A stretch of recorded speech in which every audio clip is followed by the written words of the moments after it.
പ്രിയപ്പെട്ടവരെ, ഈശോ മിശിഹായിക്ക് സ്തുതിയായിരിക്കട്ടെ. ന്യായാധിപന്മാരുടെ പുസ്തകം 11-ാം അധ്യായം മുതൽ 21-ാം അധ്യായം വരെയുള്ള 11 അധ്യായങ്ങളിൽ നിന്നും തയ്യാറാക്കിയിരിക്കുന്ന ചോദ്യങ്ങളും ഉത്തരങ്ങളുമാണ് ഈ വീഡിയോയിൽ ഉൾപ്പെടുത്തിയിരിക്കുന്നത്. എല്ലാവർക്കും വീഡിയോയിലേക്ക് സ്വാഗതം. ചോദ്യം 1. വേശ്യാപുത്രനായിരുന്ന സേനാധിപൻ ആരായിരുന്നു? ജഫ്ത. 2. ജഫ്തായുടെ പിതാവ് ആരായിരുന്നു? ഗിലെയാദ് ആയിരുന്നു ജഫ്തായുടെ പിതാവ്. 3. സഹോദരന്മാർ ജഫ്തായെ പുറത്താക്കിയതിൻ്റെ കാരണം എന്തായിരുന്നു? ജഫ്ത അന്യസ്ത്രീയുടെ മകനായിരുന്നു, അതുകൊണ്ടാണ് സഹോദരന്മാർ ജഫ്തായെ പുറത്താക്കിയത്. 4. ഞങ്ങളുടെ പിതാവിൻ്റെ അവകാശം നിനക്ക് ലഭിക്കുവാൻ പാടില്ല, നീ അന്യസ്ത്രീയുടെ മകനാണല്ലോ എന്ന് ജഫ്തായോട് പറഞ്ഞത് ആര്? ഗിലെയാദിൻ്റെ സ്വഭാര്യയിലുണ്ടായ പുത്രന്മാർ.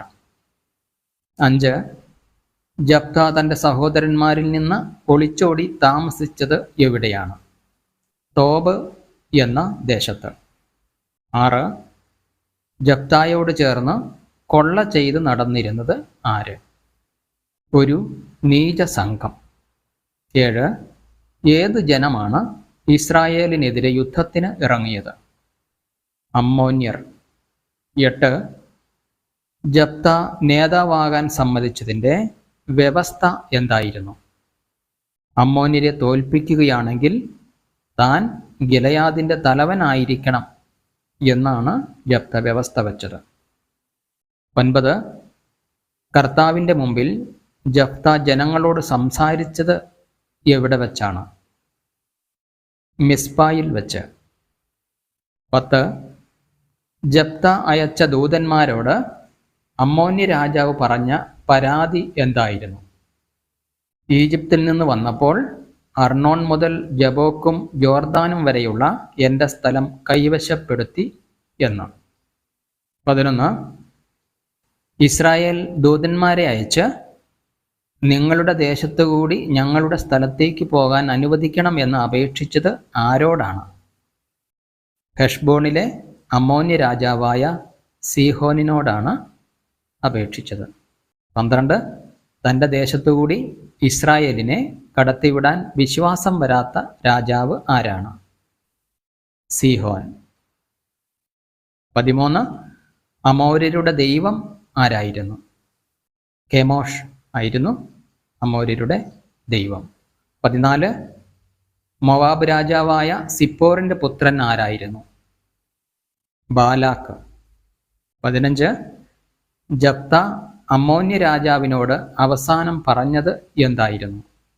ഇന്ന് ന്യായാധിപനായ കർത്താവ് ഇസ്രായേലിനും അമ്മോന്യർക്കും ഇടയിൽ ന്യായവിധി നടത്തട്ടെ എന്ന്. 16. യുദ്ധത്തിനിറങ്ങും മുമ്പ് ജഫ്ത ദൈവത്തോട് ചെയ്ത നേർച്ച എന്തായിരുന്നു? അമ്മോന്യരുമായി യുദ്ധം ജയിച്ച് വീട്ടിലേക്ക് വരുമ്പോൾ ആദ്യം പടിവാതിൽക്കൽ വരുന്നത് ആരായാലും അവനെ കർത്താവിന് ദഹനബലിയായി അർപ്പിക്കും എന്ന്. 17. യുദ്ധവിജയത്തിന് ശേഷം ജഫ്തായെ പടിവാതിൽക്കൽ വച്ച് എതിരേറ്റത് ആരാണ്? ജഫ്തായുടെ ഏക മകൾ. 18. ജഫ്തായുടെ ഏക മകൾ തൻ്റെ പിതാവിനോട് ഒരു കാര്യം എനിക്ക് ചെയ്തു തരണം എന്ന് പറഞ്ഞു. കാര്യം എന്താണ്? സഖിമാരോടൊത്ത് പർവ്വതങ്ങളിൽ പോയി എൻ്റെ കന്യാത്വത്തെ പ്രതി 2 മാസത്തേക്ക് വിലപിക്കാൻ എന്നെ അനുവദിക്കണം എന്ന്. 19. ജഫ്തായുടെ മകളെ ഓർക്കാൻ ഇസ്രായേൽ പുത്രിമാർ നടത്തിയിരുന്ന ആചാരം എന്തായിരുന്നു? ഓരോ വർഷവും 4 ദിവസം അവളെ ഓർത്ത് വിലപിക്കുക എന്ന്. 20. അമ്മോന്യരോട് യുദ്ധം ചെയ്യാൻ നീ അതിർത്തി കടന്നപ്പോൾ നിന്നോടൊപ്പം വരാൻ ഞങ്ങളെ വിളിക്കാഞ്ഞത് എന്തുകൊണ്ട്? നിന്നെയും നിന്റെ ഭവനത്തെയും ഞങ്ങൾ അഗ്നിക്കിരയാക്കും. ജഫ്താവിനോട് ഇങ്ങനെ പറഞ്ഞത് ആരാണ്? എഫ്രായിംകാർ. 21. ഗിലെയാദുകാർ എഫ്രായിംകാരെ തകർത്ത് കളഞ്ഞത് എന്ത് കാരണം കൊണ്ടാണ്? ഗിലെയാദുകാർ എഫ്രായിമിൻ്റെയും മനാസയുടെയും ഇടയിൽ വെറും അഭയാർത്ഥികളാണെന്ന് പരിഹസിച്ചതുകൊണ്ട്. 22. എഫ്രായിംകാരുടെ പക്കൽ നിന്നും ഗിലെയാദുകാർ യുദ്ധം ചെയ്ത് പിടിച്ചെടുത്തത് എന്താണ്? ജോർദാന്റെ കടവുകൾ. 23. എഫ്രായിമിൽ നിന്ന് ഒരു അഭയാർത്ഥി എപ്പോഴെങ്കിലും ഓടിപ്പോകുമ്പോൾ അക്കരയ്ക്ക് പൊയ്ക്കൊള്ളട്ടെ എന്ന് ചോദിച്ചാൽ ഗിലെയാദുകാർ പകരം ചോദിക്കുന്നത് എന്താണ്? നീ ഒരു എഫ്രായിംകാരനോ എന്ന് ചോദിക്കും. 24. നീ ഒരു എഫ്രായിംകാരനോ എന്ന ചോദ്യത്തിന് അല്ല എന്ന ഉത്തരം പറഞ്ഞാൽ അവനോട് ഉച്ചരിക്കാൻ പറയുന്ന വാക്ക് ഏതായിരുന്നു? ഷിബ്ബോലത്ത്. 25. എഫ്രായിംകാർ ശരിയായി ഉച്ചരിക്കാതെ സിബ്ബോലത്ത് എന്ന് ഉച്ചരിച്ചാൽ അവനെ ഗിലെയാദുകാർ എന്തു ചെയ്യും? ജോർദാന്റെ കടവുകളിൽ വെച്ച് കൊന്നുകളയും. 26. ഇപ്രകാരം ജോർദാന്റെ കടവുകളിൽ വെച്ച് കൊല്ലപ്പെട്ട എഫ്രായിംകാർ എത്ര പേർ? 42,000 പേർ. 27. ജപ്ത ഇസ്രായേലിൽ എത്ര വർഷം ന്യായപാലനം നടത്തി? 6 വർഷം. 28. ജപ്ത മരിച്ചപ്പോൾ അടക്കപ്പെട്ടത് എവിടെയാണ്? സ്വന്തം പട്ടണമായ ഗിലെയാദിൽ. 29. ജപ്തായ്ക്ക് ശേഷം ന്യായപാലനം നടത്തിയത് ആരാണ്? ബത്ലഹേംകാരനായ ഇബ്സാൻ. 30. ഇബ്സാൻ എത്ര വർഷം ഇസ്രായേലിൽ ന്യായപാലനം നടത്തി? 7 വർഷം. 31. ഇബ്സാൻ അടക്കപ്പെട്ടത് എവിടെയാണ്? ബത്ലഹേമിൽ. 32. ഇബ്സാന് ശേഷം വന്ന ന്യായാധിപൻ ആരാണ്? ഏലോൺ. 33. ഏലോൺ എത്ര വർഷം ഇസ്രായേലിൽ ന്യായപാലനം നടത്തി? 10 വർഷം. 34. ഏലോനെ സംസ്കരിച്ചത് എവിടെയാണ്? അയ്യാലോണിൽ. 35. ഏലോന് ശേഷം ഇസ്രായേലിൽ ന്യായാധിപനായത് ആര്? ഹില്ലേലിന്റെ മകൻ അബ്ദോൻ. 36. അബ്ദോൻ എത്ര വർഷം ഇസ്രായേലിൽ ന്യായപാലനം നടത്തി? 8 വർഷം. 37. അബ്ദോന് എത്ര പുത്രന്മാരും പൗത്രന്മാരും ഉണ്ടായിരുന്നു? 40 പുത്രന്മാരും 30 പൗത്രന്മാരും. 38. അബ്ദോൻ അടക്കപ്പെട്ടത് എവിടെയാണ്? പിറഥോനിൽ. 39. ഇസ്രായേൽ ജനം വീണ്ടും കർത്താവിൻ്റെ മുമ്പിൽ തിന്മകൾ ചെയ്തപ്പോൾ ദൈവം അവരെ എന്ത് ചെയ്തു? 40 വർഷത്തേക്ക് ഫിലിസ്ത്യരുടെ കയ്യിൽ ഏൽപ്പിച്ചു. 40. സോറായിൽ താമസിച്ചിരുന്ന മനോവ ഏത് ഗോത്രക്കാരൻ ആയിരുന്നു? ദാൻ ഗോത്രക്കാരൻ. 41. മനോവയുടെ ഭാര്യയുടെ അവസ്ഥ എന്തായിരുന്നു? വന്ധ്യയായിരുന്നു. 42. കർത്താവിൻ്റെ ദൂതൻ മനോവയുടെ ഭാര്യയോട് പറഞ്ഞ സന്തോഷവാർത്ത എന്തായിരുന്നു? അവൾ ഗർഭം ധരിച്ച് ഒരു പുത്രനെ പ്രസവിക്കും എന്ന്. 43. മനോവയുടെ ഭാര്യയോട് കർത്താവിൻ്റെ ദൂതൻ ചെയ്യരുത് എന്ന് പറഞ്ഞ കാര്യങ്ങൾ എന്താണ്? വീഞ്ഞും ലഹരി പാനീയങ്ങളും കുടിക്കരുത്, അശുദ്ധമായതൊന്നും ഭക്ഷിക്കുകയും അരുത്. 44. മനോവയ്ക്ക് ജനിക്കുന്ന ബാലന്റെ തലയിൽ ക്ഷൗരക്കത്തി തൊടാൻ പാടില്ലെന്ന് ദൂതൻ പറഞ്ഞത് എന്തുകൊണ്ടാണ്? അവൻ ജനനം മുതൽ ദൈവത്തിനായി നാസീർ വ്രതക്കാരനായിരിക്കും, അതുകൊണ്ട്. 45. തൻ്റെ ഭാര്യ പറഞ്ഞ കാര്യങ്ങൾ കേട്ട ശേഷം മനോവ ദൈവത്തോട് എന്ത് പ്രാർത്ഥിച്ചു? ജനിക്കാനിരിക്കുന്ന ശിശുവിന് വേണ്ടി ഞങ്ങൾ എന്താണ് ചെയ്യേണ്ടത് എന്ന് അറിയിക്കണമേ. 46. എവിടെ ആയിരിക്കുമ്പോഴാണ് കർത്താവിൻ്റെ ദൂതൻ മനോവയുടെ ഭാര്യയ്ക്ക് രണ്ടാമതും പ്രത്യക്ഷപ്പെടുന്നത്? വയലിൽ. 47. മനോവ കർത്താവിൻ്റെ ദൂതനോട് എന്താണ് ചോദിച്ചത്? ബാലന്റെ ജീവിതചര്യ എങ്ങനെയായിരിക്കണം, അവൻ എന്താണ് ചെയ്യേണ്ടത് എന്ന്. 48. കർത്താവിൻ്റെ ദൂതൻ മനോവയോട് തൻ്റെ ഭാര്യ നിർബന്ധമായും പാലിക്കണം എന്ന് പറഞ്ഞ കാര്യങ്ങൾ ഏവ? മുന്തിരി ഫലങ്ങൾ കഴിക്കരുത്, വീഞ്ഞ്, ലഹരി പദാർത്ഥങ്ങൾ കുടിക്കരുത്, അശുദ്ധമായതൊന്നും ഭക്ഷിക്കുകയും അരുത്. 49. ദൂതൻ്റെ പേര് എന്താണെന്ന് മനോവ ചോദിച്ചപ്പോൾ ദൂതൻ എന്താണ് മറുപടി പറഞ്ഞത്? എൻ്റെ പേര് അത്ഭുതകരമായിരിക്കുന്നു എന്ന്. 50. മനോവയും ഭാര്യയും അർപ്പിച്ച ബലി എന്തായിരുന്നു? ഒരു ആട്ടിൻകുട്ടിയും ധാന്യബലിയും. 51. ബലിപീഠത്തിൽ അഗ്നിജ്വാല ഉയർന്നപ്പോൾ ദൂതന് സംഭവിച്ചത് എന്താണ്? ദൂതൻ അഗ്നിജ്വാലയിലൂടെ സ്വർഗത്തിലേക്ക് ഉയർന്നുപോയി. 52. മനോവയുടെ ഭാര്യ പ്രസവിച്ച കുഞ്ഞിന് നൽകിയ പേരെന്താണ്? സാംസൺ. 53. എവിടെ വെച്ചാണ് കർത്താവിൻ്റെ ആത്മാവ് സാംസണിൽ പ്രവർത്തിച്ചു തുടങ്ങിയത്? സോറായിക്കും എഷ്താവോലിനും മധ്യേയുള്ള മഹനേദാനിൽ വെച്ച്. 54. സാംസൺ ഒരു ഫിലിസ്ത്യ യുവതിയെ കണ്ടുമുട്ടിയത് ഏത് സ്ഥലത്ത് വെച്ചാണ്? തിമ്ന എന്ന സ്ഥലത്ത് വെച്ച്. 55. തിമ്നായിൽ നിന്നും തിരിച്ചു വന്ന സാംസൺ മാതാപിതാക്കന്മാരോട് പറഞ്ഞതെന്തായിരുന്നു? ഒരു ഫിലിസ്ത്യ യുവതിയെ കണ്ടുമുട്ടി അവളെ എനിക്ക് വിവാഹം ചെയ്തു തരണം എന്ന്. 56. ഫിലിസ്ത്യ യുവതിയെ വിവാഹം ചെയ്തു തരണമെന്ന് പറഞ്ഞ സാംസനോട് മാതാപിതാക്കൾ എന്തു പറഞ്ഞു? നിന്റെ ബന്ധുക്കളിലോ നമ്മുടെ ജനത്തിലോ സ്ത്രീകളില്ലാഞ്ഞിട്ടാണോ നീ അപരിച്ഛേദിതരായ ഫിലിസ്ത്യരുടെ ഇടയിൽ ഭാര്യയെ അന്വേഷിക്കുന്നത് എന്ന്. 57.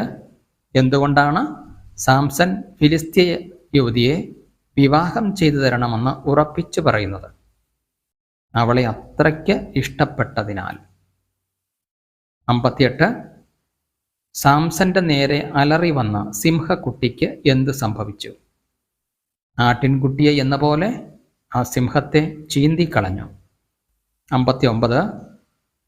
കുറച്ചു നാൾക്ക് ശേഷം സാംസൺ സിംഹത്തിൻ്റെ ഉടൽ കാണാൻ നോക്കിയപ്പോൾ എന്താണ് കണ്ടത്?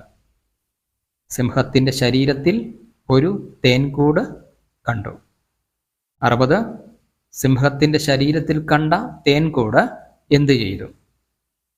സാംസനും ഭക്ഷിച്ചു, മാതാപിതാക്കൾക്കും കൊടുത്തു. 61. സാംസനെ കണ്ടപ്പോൾ എത്ര പേരെയാണ് അവന് തോഴരായി കൊടുത്തത്? 30 പേരെ. 62. സാംസൺ ചോദിച്ച കടങ്കഥ എന്തായിരുന്നു? ഭോക്താവിൽ നിന്ന് ഭോജനവും മല്ലനിൽ നിന്ന് മാധുര്യവും പുറപ്പെട്ടു. 63. കടംകഥയ്ക്ക് ഉത്തരം പറഞ്ഞാൽ എന്ത് സമ്മാനമാണ് സാംസൺ കൊടുക്കാം എന്ന് പറഞ്ഞത്?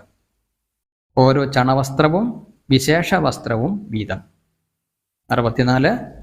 കടംകഥയ്ക്ക് ഉത്തരം പറഞ്ഞില്ലെങ്കിൽ തോഴർ സാംസന് എന്തായിരുന്നു കൊടുക്കേണ്ടിയിരുന്നത്? 30 ചണവസ്ത്രവും അത്രയും വിശേഷ വസ്ത്രവും. 65. കടംകഥയുടെ പൊരുൾ മനസ്സിലാക്കാൻ സാംസന്റെ ഭാര്യയെ എങ്ങനെയാണ് ഭീഷണിപ്പെടുത്തിയത്? സാംസനെ വശീകരിച്ച് പൊരുൾ മനസ്സിലാക്കി പറഞ്ഞു തരിക, അല്ലെങ്കിൽ ഞങ്ങൾ നിന്നെ കുടുംബത്തോടെ ചുട്ടരിക്കും എന്ന് പറഞ്ഞുകൊണ്ട്. 66. ഭാര്യയുടെ നിരന്തരമായ കരച്ചിലും നിർബന്ധവും മൂലം സാംസൺ എന്തു ചെയ്തു? കടംകഥയുടെ പൊരുൾ പറഞ്ഞുകൊടുത്തു. 67. കടംകഥയുടെ സാരം പറഞ്ഞവർക്ക് വിശേഷ വസ്ത്രങ്ങൾ സാംസൺ എങ്ങനെയാണ് കൊടുത്തത്? അഷ്കലോണിൽ ചെന്ന് 30 പേരെ കൊന്ന് അവരുടെ വസ്ത്രങ്ങൾ എടുത്തു കൊടുത്തു. 68. സാംസൺ ഭാര്യയെ സന്ദർശിക്കാൻ പോയത് ഏത് കാലത്താണ്? ഗോതമ്പ് വിളവെടുപ്പ് കാലത്ത്. 69. സാംസൺ ഭാര്യയെ സന്ദർശിക്കാൻ പോയപ്പോൾ കൊണ്ടുപോയ സമ്മാനം എന്തായിരുന്നു? ഒരു ആട്ടിൻകുട്ടി. 70. ഭാര്യ വീട്ടിലെത്തിയ സാംസനോട് പിതാവ് എന്താണ് പറഞ്ഞത്? നിന്റെ ഭാര്യയെ ഞാൻ കൂട്ടുകാരന് വിവാഹം ചെയ്തു കൊടുത്തു എന്ന്. 71.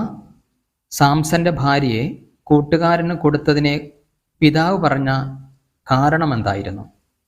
സാംസൺ അവളെ വെറുക്കുന്നു എന്ന് പിതാവ് വിചാരിച്ചതിനാൽ. 72. ഭാര്യയ്ക്ക് പകരം ആരെ സ്വീകരിക്കാനാണ് പിതാവ് നിർബന്ധിച്ചത്? ഭാര്യയുടെ സുന്ദരിയായ ഇളയ സഹോദരിയെ. 73. ഭാര്യയെ കൂട്ടുകാരന് കൊടുത്ത വിവരം അറിഞ്ഞപ്പോൾ സാംസൺ എന്താണ് പറഞ്ഞത്? ഫിലിസ്ത്യർക്കെതിരെ എന്തെങ്കിലും അതിക്രമം കാണിച്ചാൽ അത് എൻ്റെ കുറ്റമായിരിക്കില്ല എന്ന്. 74. സാംസൺ ഏത് മൃഗങ്ങളെയാണ് പിടിച്ചത്? 300 കുറുനരികളെ. 75. കുറുനരികൾ മൂലം ഫിലിസ്ത്യർക്ക് കത്തിച്ചാമ്പലായി നഷ്ടപ്പെട്ടത് എന്തൊക്കെയാണ്? വിളകൾ, കൊയ്യപ്പെട്ട കറ്റകൾ, ഒലീവ് തോട്ടങ്ങൾ. 76. ഫിലിസ്ത്യർ സാംസന്റെ ഭാര്യയെയും പിതാവിനെയും എന്തു ചെയ്തു? അവരെ അഗ്നിക്കിരയാക്കി. 77.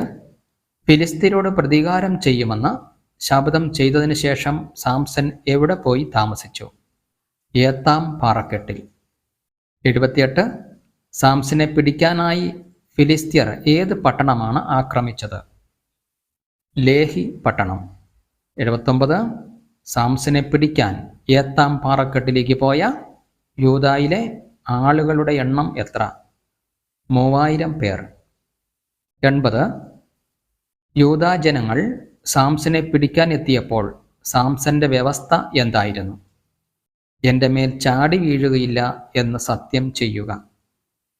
81. സാംസനെ ഏത്താം പാറയ്ക്ക് വെളിയിൽ കൊണ്ടുവന്നത് എപ്രകാരമാണ്? പുതിയ 2 കയറുകൊണ്ട് ബന്ധിച്ചു. 82. കർത്താവിൻ്റെ ആത്മാവ് സാംസന്റെ മേൽ വന്നപ്പോൾ എന്ത് സംഭവിച്ചു? കെട്ടിയിരുന്ന കയറുകൾ ചണനൂൽ പോലെയായി അറ്റുവീണു. 83.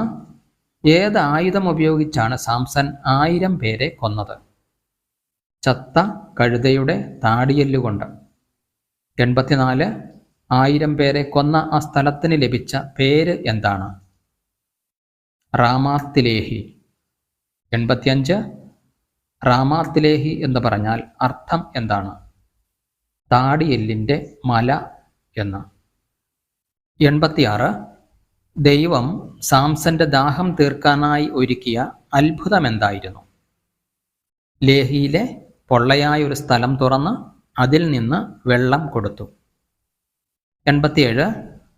ദാഹാർത്തനായ സാംസന് ദൈവം അത്ഭുതകരമായി ജലം കൊടുത്ത ആ സ്ഥലത്തിൻ്റെ പേര് എന്താണ്?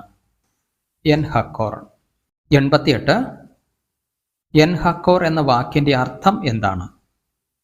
അപേക്ഷിക്കുന്നവൻ്റെ ഉറവ. 89. സാംസൺ എത്ര വർഷം ഇസ്രായേലിൽ ന്യായാധിപനായിരുന്നു? 20 വർഷം. 90. ഗാസായിലേക്ക് പോയ സാംസൺ അവിടെ കണ്ടുമുട്ടിയത് ആരെയാണ്? ഒരു സ്വൈരിണിയെ. 91. ഗാസ നിവാസികൾ സാംസനെ കൊല്ലാൻ പതിയിരുന്നത് എവിടെയാണ്? പട്ടണവാതിൽക്കൽ. 92. സാംസൺ പട്ടണപ്പടിപ്പുരയുടെ വാതിൽ കട്ടിളക്കാലോടെ പറിച്ചെടുത്ത് രക്ഷപ്പെട്ടു കൊണ്ടുപോയത് എവിടേക്കാണ്? ഹെബ്രോന്റെ മുന്നിലുള്ള മലമുകളിലേക്ക്. 93. സാംസൺ സ്നേഹിച്ച സോറേക്ക് താഴ്വരയിലുള്ള സ്ത്രീയുടെ പേര് എന്തായിരുന്നു? ദലീല എന്നായിരുന്നു പേര്. 94.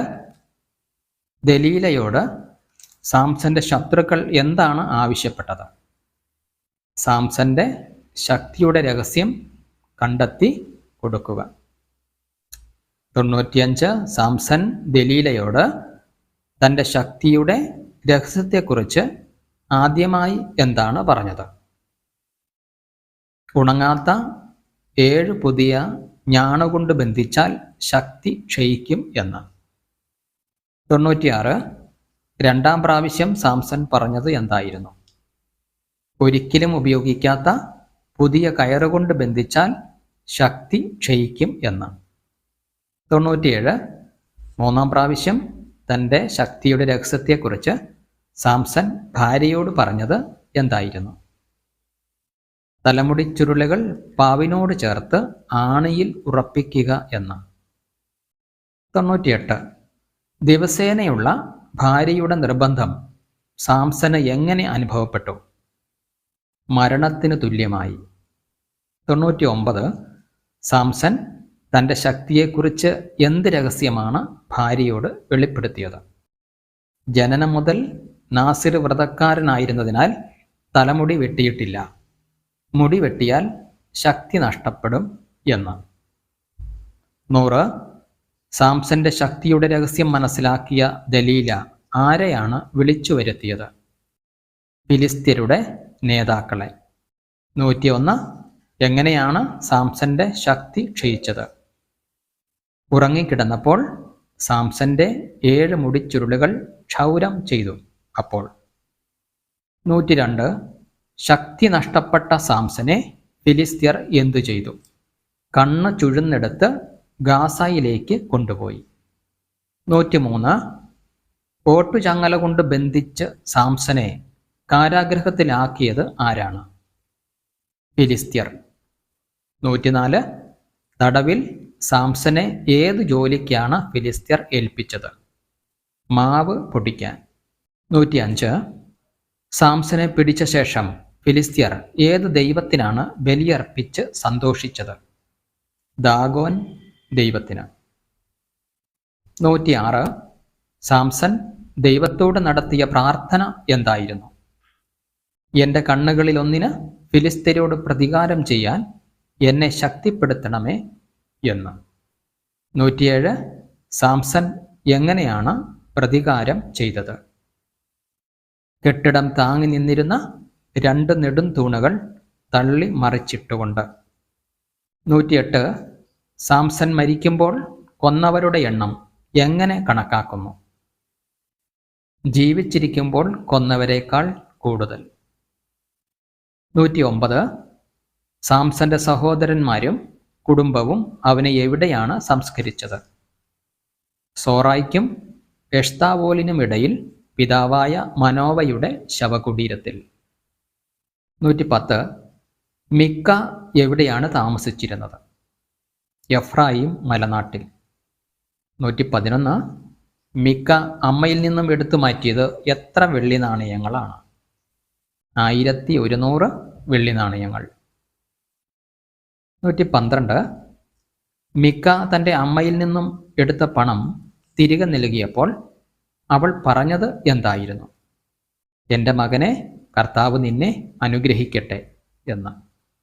113. മിക്കായുടെ അമ്മ പണം എന്തിനായി മാറ്റിവെച്ചു? ഒരു കൊത്തു വിഗ്രഹവും ഒരു വാർപ്പ് വിഗ്രഹവും ഉണ്ടാക്കുവാൻ. 114. എത്ര വെള്ളി നാണയങ്ങൾ കൊണ്ടാണ് കൊത്തു വിഗ്രഹവും വാർപ്പ് വിഗ്രഹവും നിർമ്മിച്ചത്?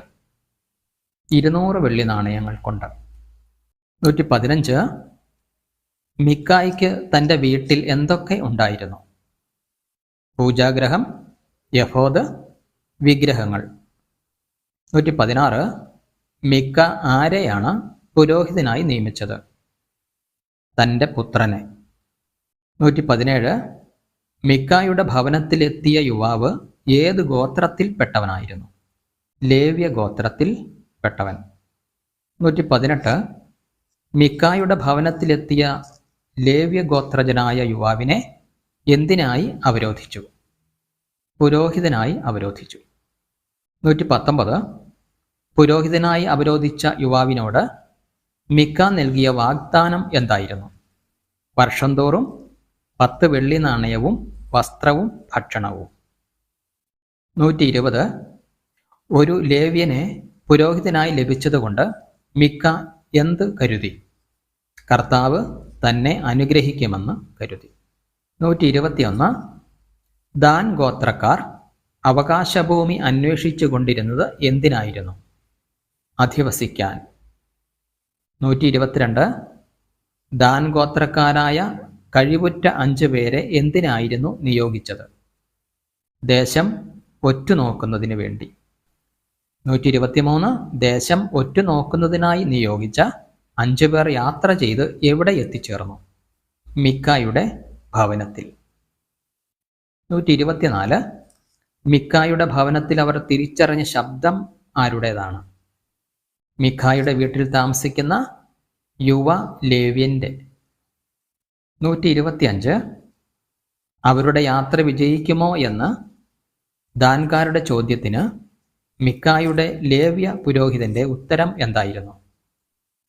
സമാധാനമായി പോകുവിൻ, നിങ്ങളുടെ യാത്രയിൽ കർത്താവ് നിങ്ങളെ സംരക്ഷിക്കും. 126. ദാൻ ചാരന്മാർ ലായിഷിൽ കണ്ട ജനങ്ങൾ എങ്ങനെയായിരുന്നു? സീദോന്യരെ പോലെ സുരക്ഷിതരും പ്രശാന്തരും നിർഭയരുമായിരുന്നു. 127. ദാൻ ഗോത്രത്തിലെ ആയുധധാരികളായ 600 പേർ യൂദായിലെ കിരിയാത്ത് യയാറിൽ ചെന്ന് പാളയമടിച്ചു. പിന്നീട് ആ സ്ഥലം ഏത് പേരിലാണ് അറിയപ്പെടുന്നത്? മഹനേദാൻ എന്ന പേരിൽ. 128. ദാൻകാർ ലായിഷ് പട്ടണം പിടിച്ചടക്കിയതിന് ശേഷം അതിന് നൽകിയ പുതിയ പേരെന്താണ്? ദാൻ എന്ന പേര്. 129. എഫ്രായിം മലനാട്ടിൽ താമസിച്ചിരുന്ന ലേവിന്റെ ഉപനാരി അവനെ വിട്ട് പിണങ്ങി എവിടേക്കാണ് പോയത്? അവൾ തൻ്റെ പിതൃഗ്രഹമായ ബത്ലഹമിലേക്കാണ് പോയത്. 130. ലേവ്യൻ തൻ്റെ ഉപനാരിയെ തിരികെ കൊണ്ടുവരാൻ പോയപ്പോൾ അവളുടെ പിതാവ് എത്ര ദിവസം അവനെ അവിടെ താമസിപ്പിച്ചു? 5 ദിവസം. 131. ഗിബയായിൽ ആരാണ് ലേവിനെയും അവൻ്റെ ഉപനാരിയെയും തൻ്റെ വീട്ടിൽ പ്രവേശിപ്പിച്ചത്? വയോധികനായ ഒരു വൃദ്ധൻ. 132. നഗരത്തിലെ ആഭാസന്മാർ വീട് വളഞ്ഞ് വൃദ്ധനോട് എന്താണ് ആവശ്യപ്പെട്ടത്? വീട്ടിലെത്തിയിരിക്കുന്ന ലേവ്യനെ രമിക്കുവാൻ അവർക്ക് കൊടുക്കണമെന്ന്. 133. ലേവ്യൻ വീട്ടിന് പുറത്തേക്ക് വിട്ടുകൊടുത്ത ഉപനാരിയെ ഗിബയായിലെ ആഭാസന്മാർ എന്തു ചെയ്തു? അവർ അവളെ മാനഭംഗപ്പെടുത്തി. 134. മാനഭംഗത്തിന് ഇരയായി മരിച്ചുപോയ ഉപനാരിയുടെ ശരീരവുമായി ലേവ്യൻ എന്തു ചെയ്തു? അവളുടെ ശരീരം 12 ഭാഗങ്ങളാക്കി ഇസ്രായേലിലെ 12 ഗോത്രങ്ങളിലേക്കും അയച്ചു. 135. മിസ്പായിൽ കർത്താവിൻ്റെ മുമ്പിൽ എത്ര പേർ യോദ്ധാക്കളായി ഒരുമിച്ചുകൂടി? ഏകദേശം 4 ലക്ഷം ഖഡ്ഗധാരികൾ. 136. ഗിബയായിലെ ദുഷ്ടന്മാരെ കൈമാറണമെന്ന് ഇസ്രായേൽ ഗോത്രങ്ങൾ ആവശ്യപ്പെട്ടപ്പോൾ ബെഞ്ചമിൻ ഗോത്രക്കാർ എന്തു ചെയ്തു? അവർ ഇസ്രായേലിന് വഴങ്ങാതെ യുദ്ധത്തിന് ഒരുങ്ങി. 137. ബെഞ്ചമിൻ ഗോത്രത്തിൽ ആകെ എത്ര സൈനികർ ഉണ്ടായിരുന്നു? 26,000 യോദ്ധാക്കൾ, കൂടാതെ ഗിബയായിൽ നിന്നുള്ള 700 പ്രഗത്ഭർ. 138. ബെഞ്ചമിൻ ഗോത്രത്തിൽ ഉണ്ടായിരുന്ന പ്രഗത്ഭരായ 700 പേരുടെ പ്രത്യേക കഴിവ് എന്തായിരുന്നു? ഇടത് കയ്യന്മാർ. അവർ ഒരു തലമുടിയിഴയ്ക്ക് പോലും ഉന്നം തെറ്റാത്ത കവണക്കാരായിരുന്നു. 139. യുദ്ധത്തിലെ ആദ്യ ദിനത്തിൽ എത്ര ഇസ്രായേൽക്കാരെ ബെഞ്ചമിൻ ഗോത്രക്കാർ കൊന്നു? 22,000 പേരെ. 140. യുദ്ധത്തിൽ നിന്നും രക്ഷപ്പെട്ട 600 ബെഞ്ചമിൻ ഗോത്രക്കാർ എവിടെയാണ് ഒളിച്ചിരുന്നത്? റിമോൻ പാറയിൽ 4 മാസം. 141. ഇസ്രായേൽക്കാർ മിസ്പായിൽ വെച്ച് ചെയ്ത ശപഥം എന്തായിരുന്നു? അവരുടെ പെൺകുട്ടികളെ ബെഞ്ചമിൻ ഗോത്രക്കാർക്ക് വിവാഹം ചെയ്തു കൊടുക്കുകയില്ല എന്ന്. 142. കർത്താവിൻ്റെ മുമ്പിൽ സമ്മേളിക്കാത്ത ഗോത്രം ഏതാണ് എന്ന് ഇസ്രായേൽക്കാർ അന്വേഷിച്ചപ്പോൾ മനസ്സിലാക്കിയത് എന്താണ്? 142. കർത്താവിൻ്റെ മുമ്പിൽ സമ്മേളിക്കാത്ത ഗോത്രം ഏതാണ് എന്ന് ഇസ്രായേൽക്കാർ അന്വേഷിച്ചപ്പോൾ മനസ്സിലായ ഗോത്രം ഏത്? യാബേഷ് ഗിലെയാദ്. 143. യാബേഷ് ഗിലെയാദിലെ ജനങ്ങളെ നശിപ്പിക്കാൻ നിയോഗിച്ച സൈന്യത്തിൻ്റെ എണ്ണം എത്ര? 12,000 യുദ്ധവീരന്മാർ. 144. യാബേഷ് ഗിലെയാദിൽ നിന്ന് പുരുഷനെ അറിഞ്ഞിട്ടില്ലാത്ത എത്ര കന്യകമാരെ കൂട്ടിക്കൊണ്ടുവന്നു? 400 കന്യകമാരെ. 145. യാബേഷ് ഗിലയാദിൽ നിന്ന് കൂട്ടിക്കൊണ്ടുവന്ന ഈ കന്യകമാരെ എന്തു ചെയ്തു? റിമ്മോൻ പാറയിൽ താമസിച്ചിരുന്ന ബെഞ്ചമിൻ ഗോത്രക്കാർക്ക് ഭാര്യമാരായി കൊടുത്തു. 146. ഷീലോയിൽ നൃത്തം ചെയ്യാൻ വന്ന യുവതികളെ ബെഞ്ചമിൻ ഗോത്രക്കാർ എന്തു ചെയ്തു? മുന്തിരിത്തോട്ടങ്ങളിൽ പതിയിരുന്ന് പിടിച്ച് അവരെ ഭാര്യമാരാക്കി. 147. ഇസ്രായേലിയർ ഓരോരുത്തരും തനിക്ക് യുക്തം എന്ന് തോന്നിയതുപോലെ ജീവിച്ചിരുന്നതിന് കാരണമെന്താണ്? അക്കാലത്ത് ഇസ്രായേലിൽ രാജാവില്ലായിരുന്നതുകൊണ്ട്. 148. ന്യായാധിപന്മാർ ന്യായപാലകരായിട്ടല്ല പിന്നെ ആരായിട്ടാണ് അക്കാലത്ത് അറിയപ്പെട്ടിരുന്നത്? യുദ്ധവീരന്മാർ ആയിട്ട്.